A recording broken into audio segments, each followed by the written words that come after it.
बिस्मिल्लाहिर्रहमानिर्रहीम।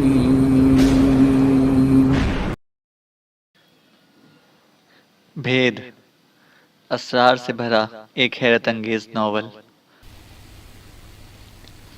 हरमीत सिंह वगैरह की सहमी हुई निगाहें पहाड़ियों की जानिब उठी हुई थीं और इनके हलक खुश्क हो गए थे। चोटियों पर संधानियों का टड्डी दल मौजूद था और साफ अंदाजा होता था कि इन्हें देख लिया गया है। वो खाना पीना भूल गए। आग पर भुनने वाला गोश्त जलने लगा था और इसकी सरांठ उठ रही थी। हरमीत सिंह ने खुद को संभाला और सरगोशी के अंदाज में बोला, इस सूरत हाल से बचना मुश्किल नजर आता है निमरान। इनकी तादाद बहुत है। हम अगर यहाँ से फरार होने की कोशिश भी करें तो इनकी नज़रों से बच ना सकेंगे। अचानक ही प्रोफेसर जुल्फी ने राइफल उठाई, लेकिन हरमीत सिंह ने झपट्टा मारकर राइफल उसके हाथ से छीन ली। क्या करोगे? कैसे बचोगे उनसे? जुल्फी खौफजदा लहजे में बोला। मुकाबला करके भी तो नहीं बचेंगे प्रोफेसर, मुश्किल है। वक्त का इंतजार करो, हरमीत सिंह बोला। लेकिन उन्हें इंतजार ना करना पड़ा।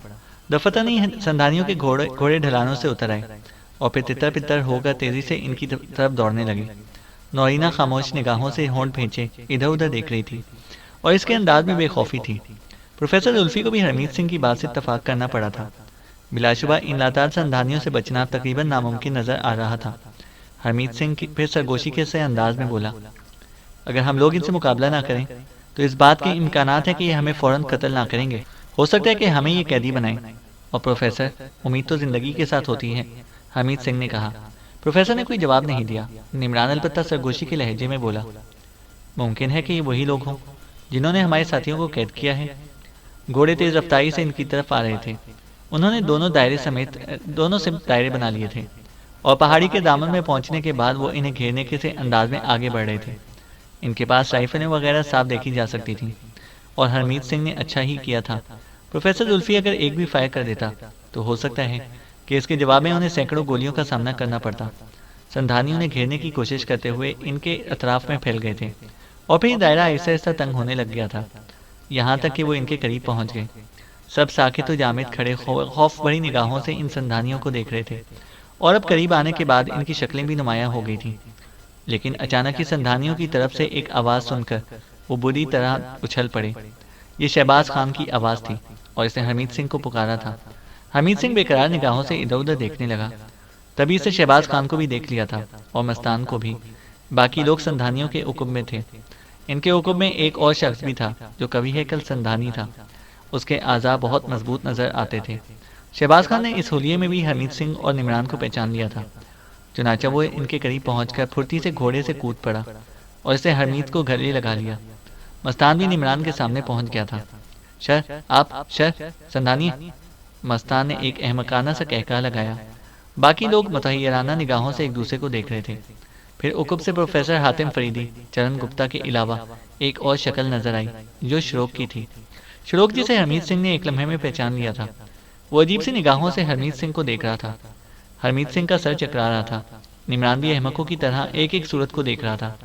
तब शहबाज खान ने कहा, आह मेरे दोस्त, मेरे अजीज दोस्त हरमीत सिंह, तुम्हें और निमरान को देखने के बाद दिल को जो फरहत मिली है वो नाकाबिले बयान है। तुम्हारे आज़ाद तो दुरुस्त हैं, कमाल हो गया, वाकई कमाल हो गया।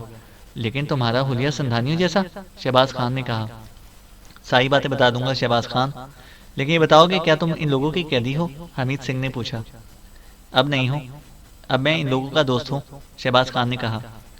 क्या वाकई? हरमीत सिंह ने मुसरत भरे लहजे में बोला। हाँ, शहबाज ने कहा। ओह, यकीनन तुम ऐसा ही कोई कारनामा सर अंजाम दे सकते थे। हम तुम्हारी तलाश में सरगर्दा थे। यकीन करो कि हम दिन रात तुम्हारी तलाश में सरगर्दा थे। ये तुम्हारे साथ?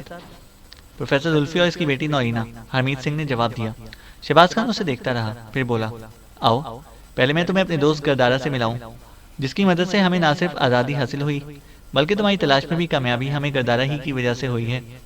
हरमीत सिंह ने इस कवि हैकल सरदार को देखा जो घोड़े की पुश्त पर बेहद शानदार नजर आ रहा था। गरदारा भी नीचे उतर आया था। इसके होंठों पर भी हल्की सी मुस्कुराहट थी। तब शहबाज ने कहा, गरदारा मेरे दोस्त, यह है मेरा वो जिगरी दोस्त जिसका तज़किरा तुमसे कर चुका हूँ, हरमीत सिंह लंगर। शहबाज खान ने जो ज़बान इस्तेमाल की थी वो उर्दू थी और हरमीत सिंह ने हैरत से देखा कि गरदारा ये ज़बान समझ सकता है या नहीं। गरदारा आहिस्ता आहिस्ता से उसके करीब पहुंचा और इसने अंग्रेजी में हरमीत सिंह को खुशामदीद कहा और इनकी तरफ मुसाफे के लिए हाथ बढ़ा दिया। हरमीत सिंह पर हैरत का शदीद हमला हुआ था। उसने अंग्रेजी में कहा, मिस्टर गर्दारा, क्या आप अंग्रेजी बोल और समझ सकते हैं? मैं आपकी ज़बान भी समझ सकता हूँ मिस्टर हरमीत सिंह, और हकीकत यही है कि मैं आपसे पूरी तरह मुतारिफ हूँ। गर्दारा बोला। कमाल है, वाकई कमाल है। ये सब कुछ नाकाबिले यकीन मालूम होता है। शहबाज खान, में समझ भी नहीं आ रहा कि तुम मुझसे किस तरह गुफ्तगू करूं। हरमीत सिंह ने कहा। तो दूसरी तरफ निमरान मस्तान से कह रहा था, मस्तान, क्या तुम इनकी कैद से आज़ाद हो? और इनका अंदाज़े गुफ्तगू तो कुछ और ही बताता है। यस सर, हम आज़ाद हैं मिस्टर। मिस्टर गर्दारा हमारा दोस्त सर। शब ऑल राइट, शब ऑल राइट, मस्तान ने कहा। डैडी कहाँ है मस्तान? वो नज़र नहीं आ रहे, निमरान ने पूछा। कर्नल, मस्तान बोला। हाँ, और अलाइशा भी। निमरान की निगाहें चारों तरफ भटक रही थी। सर, वो लोग हमारे साथ नहीं। वो उस टाइम गायब जिस टाइम संधानी लोग रिवर के किनारे हमला किया। सर, वो दोनों घोड़े पर निकल गया और अभी तक नहीं मिला सर। हम लोग इसका तलाश किया बट वो नहीं मिला, मस्तान बोला। क्या? निमरान गमज़दा लहजे में बोला। Yes sir, yes sir. बस टाइम पहाड़ का ऊपर से संधानी नीचे उतरा और आप लोग रिवर में कूदा। कर्नल और अलाइशा का घोड़ा आगे बढ़ गया, मस्तान ने कहा। संधानी लोग हमला किया और आगे चलकर शुरू इसका मुकाबला किया। सर, कर्नल और मैडम निकल गया। उसके बाद हम लोगों को नहीं मिला, मस्तान बोला। पता नहीं लगाया तुम लोगों ने कि वो कहाँ गए थे? निमरान ने कहा। सर, कैसे पता लगा था? थोड़ा टाइम के बाद हम गिरफ्तार हुआ और इसका पता नहीं लगाया, मस्तान ने कहा। शहबाज खान और हरमीत सिंह निमरान के पास आ गए थे। शरोकीना तो निगाहों से प्रोफेसर जुल्फी को देख रहा था और प्रोफेसर अजीब सी कशमकश का शिकार था। ये सब कुछ नाकाबिले यकीन सा लग रहा था। गर्दारा ने इन लोगों से कहा, आप लोग शायद भूख मिटाने का बंदोबस्त कर रहे थे, लेकिन आपके हुलिये हमारे साथियों जैसे क्यों हैं? अपने बचाव के लिए हमने ये हुलिया इख्तियार किया था मिस्टर गर्दारा, हरमीत सिंह ने फौरन ही जवाब दिया। वो ये नहीं बताना चाहता था कि 3 संधानियों को कत्ल करके उन्होंने ये हैसियत इख्तियार की है। गर्दारा भी इस सिलसिले में तजस्सुस ना किया और कहने लगा, आपकी खुराक जल गई है। बेहतर यह कि पहले आप लोग अपने खाने पीने का कुछ बंदोबस्त करें। हमारे लिए ज़रूरी नहीं कि हम फ़ौरन यहाँ से आगे बढ़ने की कोशिश करें। इस जगह हम क्याम भी कर सकते हैं। गर्दारा ने अपने साथियों को हुक्म दिया और वो सबके सब अपने घोड़ों से उतर गए और इसके बाद घोड़ों को यकजा करके एक जगह बांधने की कार्रवाई शुरू हो गई। गोया यहाँ इन लोगों ने अपना पड़ाव डाल दिया था। हरमीत सिंह, शहबाज खान और बाकी लोग भी यकजा हो गए थे। शहबाज खान ने निमरान को कर्नल और अलाइशा के बारे में बताया और निमरान सकते से आलम में इनकी बातें सुनने लगा। फिर से मखबूम लहजे में कहा, इसका मकसद है अंकल कि मैं तो अपना सब कुछ ही खो बैठा। डैडी, पहले तो मुझे ये इत्मीनान था कि वो आप लोगों के साथ होंगे। जो कुछ आप लोगों पर बीत रही होगी वही उन पर भी बीतेगी, लेकिन वो तन्हा और अलाइशा। निमरान की आवाज़ भर्रा गई। हरमीत सिंह ने उसके शाने पर हाथ रखते हुए कहा, निमरान, क्या तुम हिम्मत हार रहे हो? अभी तो और इम्तिहानात किस्मत में लिखे हैं, इनसे गुरेज ना करो। तुमने देखा कि किस तरह ये बिछड़े हुए लोग मिल गए हैं और किस आलम में हैं। इस बात के क्या इम्कानात थे? क्या उम्मीद की जा सकती थी कि हम ये अनोखी सूरत हाल देखेंगे? देखो निमरान, जिस तरह इस वक्त हम लोग इनके सामने हैं और ये हमारे सामने, इसी तरह कर्नल और अलाइशा भी हमें मिल जाएंगे। और फिर अलाइशा, ये तो बहुत ही पुरित्मीनान बात है कि कर्नल के साथ है और अलाइशा जो कुछ है तुम्हें भी उसका अंदाज़ा है। मेरा ख्याल है कि वो सूरत हाल मुकम्मल तौर पर संभाल लेगी। तुम्हें मगमूम नहीं होना चाहिए, बल्कि इसी पामर्दी से आने वाले वक्त से जंग करो जिसका सबूत तुम अब तक देते आ रहे हो। शहबाज खान बोलता चला गया। निमरान खामोशी से गर्दन हिलाकर रह गया। बहुत सी बातें थी करने के लिए और बहुत से मामलात थे, लेकिन पहले खुराक का बंदोबस्त किया गया और गर्दारा ने इस सिलसिले में अपने पास मौजूदा ज़खायर में से उन्हें खुराक पेश की। इनका अपना शिकार किया हुआ गोश्त तो जल भुन कर कोयला हो चुका था। चुनांचे उन्होंने अपने अपने तौर पर थोड़ी सी ग़िज़ा जहर मार की और इसके बाद वो सब टोलियां बना कर बैठ गए।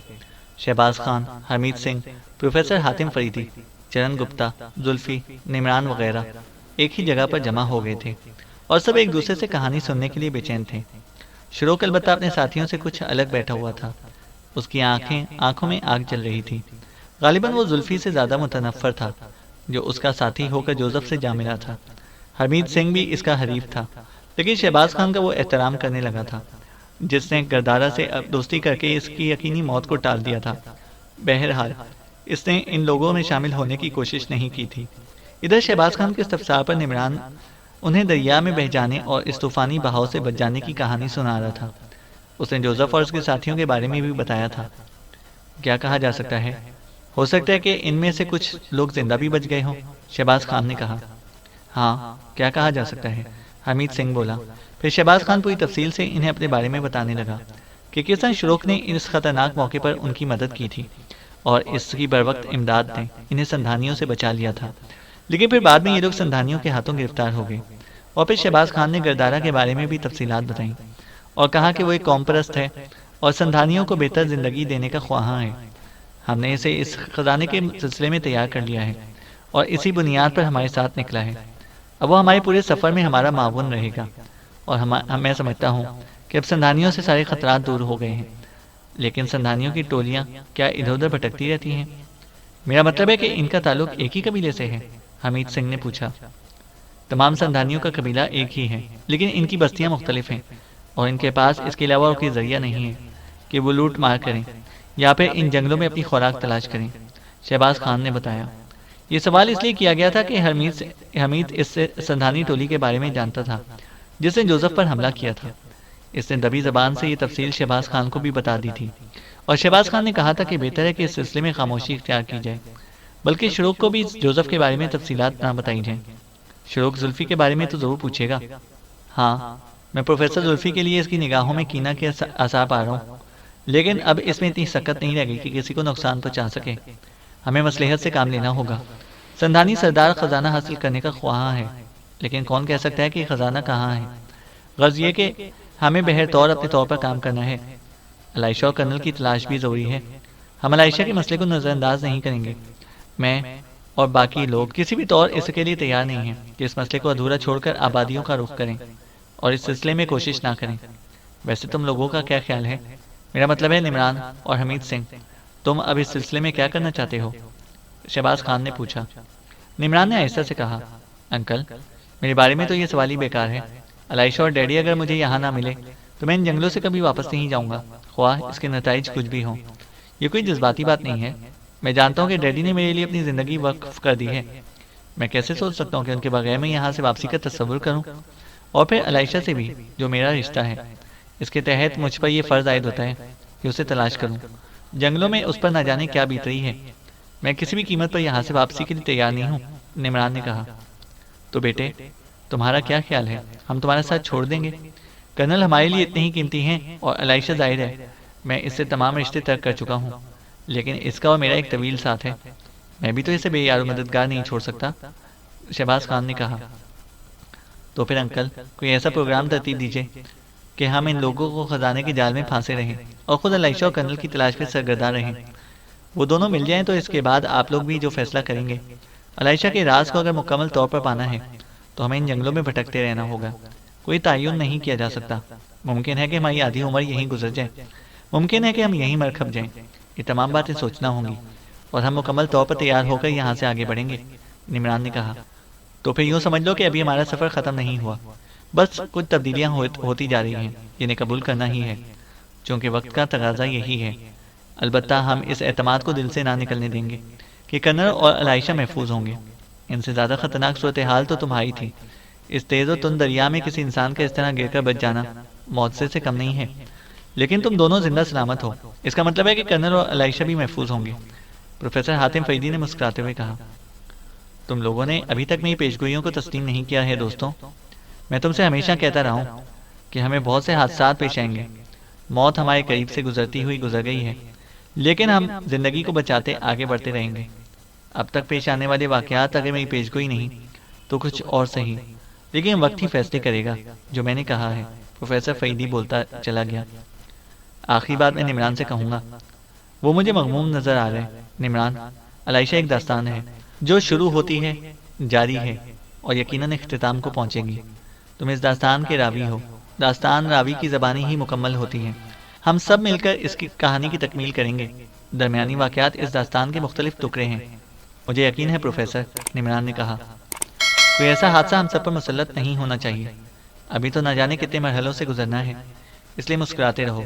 मुझे देखो, बूढ़ा आदमी हूँ, लेकिन जवानों का साथ दे रहा हूँ, इसलिए कि ये अमल है और इसमें मेरा हिस्सा है, और ना मुझे खजाना दरकार है और ना अलाइशा से मेरा कोई रिश्ता है। तुम समझ गए ना? प्रोफेसर बोला। और सब प्रोफेसर के अल्फाज से मुतासिर नजर आ रहे थे। कर्नल मकबूल को होश आ गया। चमकदार दिन फैला हुआ था। आसमान की बुलंदियों पर इक्का दुक्का परिंदे प्रवास करते नजर आ रहे थे। वो खाली खाली नजरों से इस माहौल का जायजा लेता रहा। बदन में दुखन थी और ना जाने कब से एक ही रुख पर लेटा हुआ था। बदन को हल्की सी जुम्बिश दी तो शाने किसी खुरदरी सी शय से टकराई। थोड़ा सा खिसक कर इसने रुख बदला तो निगाहों के सामने एक सपाट सा पत्थर आ गया। अब हवास जाग गए थे। उसने ताज्जुब से इस पत्थर को देखा और फिर संभल कर उठने की कोशिश की, लेकिन बदन दूसरी तरफ सुरख ही नहीं रहा था। दोबारा कोशिश की तो खुद ब खुद खिसक कर फिर इसी सपाट पत्थर से आ लगा। इसके बाद इस पत्थर का सहारा लेकर ही उठ सका था, और उठने के बाद जो कुछ देखा उसे देखकर दोबारा बेहोश होने को जी चाहने लगा। मंजर इतना ही खौफनाक था। वो एक पहाड़ी दीवार पर था। इसे पहाड़ी दीवार ही कहा जा सकता था। इतनी सीधी के नाकाबिले बयान पीला रंग था, और इसमें जगह जगह ऐसी ही सपाट चट्टानें अटकी हुई थी। जहाँ जमीन थी वो गहराई 200-250 फीट से कम ना होगी। इसके बाद पथरीले मैदान दूर दूर तक चले गए थे। इन मैदानों में भी ऐसी ही गोल गोल सपाट चट्टानें नजर आ रही थीं, जैसी एक चट्टान पर वो इस वक्त टिका हुआ था। ऊपर भी तकरीबन 10-12 फीट बुलंदी नजर आ रही थी, और इस बुलंदी के आखिरी सिरे पर इसने कशोता को देखा, जो आसन मारे दोनों हाथ सीने पर जोड़े आंखें बंद किए बैठी थी। इस वक्त इसका रूप फिर बदल गया था, और वो अपने पुराने जमाने में थी, और वो अपने पुराने अंदाज में थी। कर्नल के साथ सफर करने के लिए इसने जो अंदाज तब्दील किया था अब वो बाकी ना रहा था, और वो इसी रूप में नजर आ रही थी जिस रूप में कर्नल ने उसे पहली बार देखा था। बहरतौर कर्नल को अपनी जान के लाले पड़ गए। अगर ये चट्टान इसे संभाले हुए ना होती तो वो एक लम्हा भी इस सपाट पहाड़ी टीले पर कदम नहीं जमा सकता था। गोया आलम बेहोशी में वो इस चट्टान पर पड़ा रहा था। अगर किसी तरह बेहोशी के आलम में ही रुख तब्दील हो जाता तो गहराइयों में जा पड़ता, और इसका नतीजा क्या होता ये सोचने से ही दिमाग चकराने लगा था। ये चट्टानी पत्थर काफी मजबूत था, और इसकी साख्त भी कर्नल मकबूल के लिए ताजुब खेज थी। इसे हवास मुजतमा किए चंद लम्हात हालात पर गौर किया, और हैरत की इंतहाई मंजिलों तक पहुंच गया। वो लम्हात इसे याद आ गए थे जब वो होशो हवास से आरी हुआ था। दोनों लड़कियों और इस शख्स को जिसने अपना नाम सुरमान बताया था, गोलियों का निशाना बनाकर इसे जिस कदर दुख हुआ था वही जानता था। लेकिन इसका जो कुछ नतीजा निकला था वो भी इसके लिए इतना ही हैरतनाक था कि वो अपने जहन पर काबू नहीं पा सका था। गोया कशोता का कहना दुरुस्त था, वो तीनों आम इंसान नहीं थे, बल्कि उनका ताल्लुक गौलिब बयाबानी से था, वरना इनके जिस्मों का अंदाज ऐसा क्यों होता जिसे अल्फाज में बयान नहीं किया जा सकता था। ऐसा तो इससे पहले कभी देखा भी नहीं था। ताहम इसे कशोता पर यकीन हो गया था कि वो जो कुछ कहती है दुरुस्त होता है, और अब इसे इनहिराफ बेमायने है। गर्ज ये कि इन हालात को अच्छी तरह महसूस करने के बाद इसे बड़ी आहिस्तगी से अपने बदन को संभाला, दोनों पाँव चट्टान पर टिकाए और सीधा सीधा पहाड़ी दीवार पर खड़ा हो गया। तब इसने जोर से कशोता को आवाज दी, और कशोता ने उसे देखा। कर्नल कशोता को भी सहमी हुई निगाहों से देख रहा था, क्योंकि जिस जगह वो आसन मारे बैठी थी वहां भी कोई रुकावट नहीं थी। हर चंद की ये पहाड़ी दीवार की चोटी थी, लेकिन हवा का कोई तेज झोंका भी कशोता को बुलंदियों से नीचे ला सकता था। लेकिन वो बेखौफी से बैठी हुई थी। कर्नल की आवाज सुनकर इसने आंखें खोलकर उसे देखा, और फिर दोनों हाथ सीने से हटाए और इसकी आवाज कर्नल को सुनाई दी। तुम अगर होशो हवास पर काबू पा चुके हो कर्नल, तो ऊपर आ जाओ, कशोता ने कहा। कैसे आ जाऊं? इस सपाट दीवार पर चढ़ना क्या मेरे लिए मुमकिन है? कर्नल ने कहा। कशोता के होंठों पर मुस्कुराहट फैल गई। फिर उसने कहा, तुमने ये नहीं सोचा कर्नल कि तुम इतनी बुलंदी पर कैसे पहुंच गए? हैं? कर्नल का मुंह हैरत से फैल गया। वाकई ये बात उसने अभी तक नहीं सोची थी। वो तो जंगल का इलाका था जहाँ ये अनोखा वाकया पेश आया था। वहां से लेकर यहाँ तक का सफर, और फिर इस चट्टान के उकुम में वो मोतजिबाना निगाहों से कशोता को देखने लगा। तब कशोता ने उंगली से उसकी तरफ इशारा किया। इत्मीनान भरे कदमों से चलते हुए ऊपर आ जाओ, तुम्हें दिक्कत नहीं होगी, कशोता ने कहा। कर्नल अहमकों की तरह उसे देखता रहा, फिर उसे शाने हिलाए, पत्थर को एक बार फिर गौर से देखा, और ये सोचने लगा कि अगर वो ऊपर चढ़ने की कोशिश में फिसल कर नीचे आ गया तो क्या ये पत्थर इसका वजन संभाल सकेगा। लेकिन पत्थर इतना कमजोर ना था। अलबत्ता इसे इसी की चौड़ाई की सीध में ऊपर की जानिब जाना था, ताकि गिरते हुए इससे आकर लटक जाए।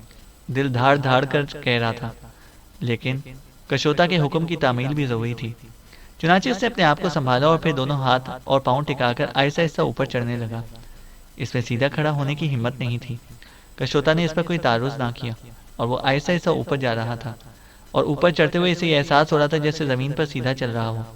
ये नजरी धोखा है या जहन का फतूर, कोई बात समझ में नहीं आती थी।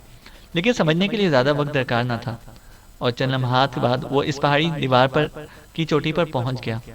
वो किसी कदर मस्ताह जगह थी और दूसरी जानिब भी ढलान ही नजर आ रही थी, लेकिन ये ढलान इस तरह खतरनाक नहीं थी जैसे खतरनाक ढलानों से गुजरकर वो यहाँ तक पहुंच गया था।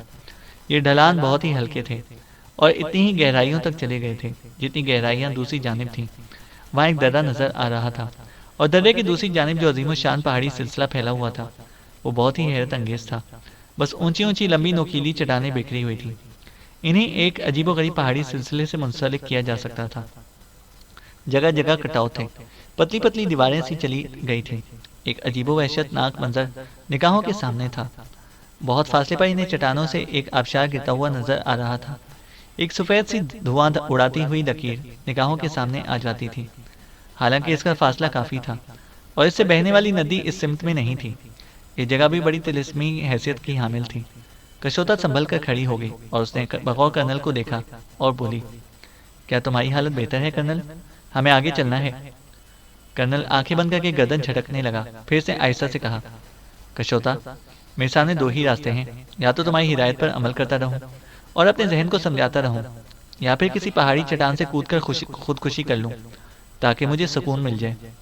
जिस बेसुकूनी का शिकार मैं हूँ, काश मैं तुम्हें अल्फाज में बता सकता, कर्नल ने कहा। कशोता गहरी काली आंखों से उसे देखने लगी। फिर उसने सर्द लहजे में कहा, मुझे ताज्जुब है कर्नल, तुम एक समझदार आदमी हो, बहुत उम्र गुजार चुके हो, तुम्हें हालात का अंदाज़ा हो जाना चाहिए। मानती हूँ कि ये सब तुम्हारी समझ से बाहर है, लेकिन बाज़ औक़ात पेश आने वाले वाक़यात बहुत कुछ समझा देते हैं। मैं तुमसे हर ज़बान में कह चुकी हूँ कि मेरी अपनी पाबंदियाँ क्या हैं। कर्नल, मैं बहरतौर तुम्हारी दोस्त हूँ और तुम्हें किसी नुकसान से दो-चार होने नहीं दूंगी। जो वाक़यात पेश आ रहे हैं वो तुम्हारी इसी मुहिम का हिस्सा हैं जिसमें तुमने खुशदिली से शिरकत की थी। इस वक्त तुमने ये क्यों ना सोचा था कि कर्नल, तुम ऐसे पुरस्कार जंगलात में जा रहे हो और एक ऐसे मकसद के लिए काम कर रहे हो जो तुम्हारी निगाहों में वाज़ेह नहीं है। मैं दूसरे लोगों की बात नहीं करती, इनमें कौन किस फितरत का मालिक है वो जाने, लेकिन तुम्हारे बारे में तो मैं कह सकती हूँ कर्नल कि तुमने फ़ौज में ज़िंदगी गुजारी है, किसी शहर में दुकान पर बैठकर उम्र पूरी नहीं की। फ़ौजी ज़िंदगी गुजारने वाले तो बड़े बामुशक्क़त लोग होते हैं और उन्हें ना जाने कैसे कैसे हालात पेश आते रहते हैं। तुम इन हालात से इतने मुतासिर क्यों हो? मैं जानती हूँ कर्नल कि तुम्हें किसी न किसी हद तक मुझ पर एतमाद है। मैं ये भी जानती हूँ कि इन तमाम मामलात में जो सबसे ज़्यादा खौफ है वो अपने बेटे की ज़िंदगी का है, और मैं तुम्हें बता चुकी हूँ कि निमरान जिंदा है और इसके बाद तुम्हें हालात का साथ देना चाहिए। मेरे साथ शामिल रहकर तुम फिलहाल किसी जिस्मानी तकलीफ के शिकार नहीं होगी। जहाँ तक जहनी मामलात हैं कर्नल, तो मैं तुम्हें मुतमईन कर सकती हूँ, लेकिन एक बात कान खोल कर सुन लो कि जब तुम इस कहानी से आशना हो जाओगे तो फिर तुम इस कहानी का एक किरदार बन जाओगे, और अगर हालात साजगार हो जाएं तो तुम यहाँ से अपना मकसद पूरा किए बगैर वापसी की ठानो। तुम्हारे तमाम साथी मिल जाएं और वो अपनी आगे की मुहिम तर्क कर दें, तो इस कहानी से वाकिफ होने के बाद कर्नल, कम अज़ कम इनके साथ वापस नहीं जा सकोगे, क्योंकि इन वाक़यात के बारे में तुम्हें मालूमात हासिल होंगी। सोच लो कर्नल, दो ही बातें हो सकती हैं, या तो अपने जहन को आज़ाद छोड़ दो और या मेरे साथ ताउन करो, या अगर इस कहानी से वाकिफ़ होना चाहते हो तो फिर अपने आप को इस बात के लिए तैयार कर लो। तुम इन इलाकों का एक किरदार बन जाओगे और तुम्हारी जिम्मेदारियां किसी तौर भी इस वक्त तक ख़त्म ना होंगी जब तक कि मुझे अपना मकसद हासिल ना हो जाए। कर्नल, इस तरह तुम वक्त से पहले अपने आप को जंजीरों में जकड़ दोगे। बेहतर यही है कि इन वाक़यात की गहराइयों में ना देखो। देखो, मैंने तुमसे जो कुछ कहा था वही हुआ। वो तीनों साहिरों के जासूस थे जो हर आने वाले की निगरानी करते हैं। इनमें शामिल होकर इनके बारे में जानना चाहते हैं। साहिर नहीं चाहते कि इनके नापसंदीदा लोग इन इलाकों में दाखिल हों और दश्त लगाता से इनका तसल्लुत ख़त्म हो जाए। बेहतर है कि कर्नल कुछ वक्त इंतज़ार कर लो। वाक़यात जो तुम्हें पेश आते रहेंगे तुम इनसे वाकिफ़ होते रहोगे और इस वक्त तुम पर कोई जिम्मेदारी आयद नहीं होगी। ये तुम्हारे हक़ में बेहतर है। मैं किसी भी तौर तुम्हारी दुश्मन नहीं हूँ। कदम कदम पर तुम्हारा तहफ़्फ़ुज़ करूँगी, ये मेरा वादा है। कर्नल खामोशी से उसे देखता रहा। फिर उसने आहिस्ता से कहा, माफ़ करना कशोता, मैं एक इंसान हूँ और तजस्सुस इंसानी फितरत का एक हिस्सा है। खैर, मैं कोशिश करूँगा कि तुम्हारे लिए कोई उलझन ना बनूँ। अगर हालात से मजबूर होकर कभी बददिल हो जाऊँ तो मेरी किसी बात को माफ़ कर देना, इसमें कोई गहराई ना होगी, कर्नल ने कहा। कशोता ने गर्दन हिलाई और फिर एक पत्थर के उकुब से इसने खाने पीने की कुछ अशिया निकाली और कर्नल के सामने पेश कर दी। शकम सीरी ज़रूरी है, इसके बाद हम ढलानों का सफ़र करेंगे। कर्नल ने सचमुच ये कोशिश शुरू कर दी थी कि कशोता की किसी बात पर मुतहय्यर ना हो। ये तमाम बातें बईद अज़ अक़ल थीं और इसके बारे में छानबीन दिमाग खराब करने के अलावा और कुछ ना होती। इसे गुजरे वाकयात याद आए। कोई तरकीब भी नहीं थी जिसका सहारा लिया जा सके। चुनाचा इस औरत का साथ क्यों खोया जाए? बददिल हो गई तो गुम हो जाएगी। भला मैं इसे कहाँ तलाश करता फिरूंगा? चुनाचा इसे खामोशी इख्तियार कर ली। खाने से फुरागत हासिल करने के बाद वो दोनों ढलानों में नीचे उतरने लगे। कशोता कर्नल के साथ चल रही थी। थोड़ी दूर पहुंचने के बाद उसने कहा, हमें इस पहाड़ी दीवार की दूसरी जानिब जाना है। इसी तरफ रश्त मगाता आबाद है। कशोता ने कहा। रश्त मगाता? कर्नल ने सवालिया निगाहों से कशोता को देखा। हाँ, साहिरों की अजीम बस्ती। एक ऐसी बस्ती जो दूर दूर तक फैली हुई है और जिसकी कहानियां बड़ी अनोखी हैं। जब तुम दीवार की दूसरी तरफ जाओगे तो तुम्हें एक हैरतनाक दुनिया का सामना करना पड़ेगा, और इसी दुनिया में सफ़र करने के लिए तुम्हें जहनी तौर पर तैयार करना चाहती हूँ। कर्नल, खुद को संभालो। इन वाकयात में अपने आप को जम कर लो। जो कुछ पेश आए इससे अपनी जहानत के मुताबिक निपटो। मैंने तुमसे कहा था कि मुझे तुम्हारी ज़रूरत है। इससे ज़्यादा आसान अल्फाज में यूँ समझ लो, कर्नल के हम साहिरों की बस्ती में रहने वाले शहर के शिकार होते हैं, लेकिन तुम पर जो इस शहर से नावाकिफ़ हो, बहुत से मामलात में सिर्फ इसलिए बच सकते हो कि तुम नावाकिफ़ हो और तुम पर वो जिम्मेदारी आयद नहीं होती। आओ आगे चलें। पहाड़ी दीवार के इस सिमत में का रास्ता बहुत मुश्किल है, लेकिन ये रास्ता हमें तलाश करना ही है। अभी ये ना समझना कि हम दुश्मनों की निगाहों से दूर हो गए हैं। न जाने कितनी आंखें पोशीदा तौर पर हमारी निगरानी कर रही होंगी। कशोता कर्नल को साथ लिए हुए ढलानों से उतरकर दर्रे में दाखिल हो गई, जहाँ से ये अजीबोगरीब पहाड़ी सिलसिला शुरू होता था, जिसकी हद का कोई अंदाज़ा नहीं था और इसकी वुसअतें न जाने कहाँ से कहाँ तक थीं। चैनल को सब्सक्राइब करें और बेल आइकन को प्रेस करें ताकि हमारी हर अपडेट आपको बर वक्त मिल सके।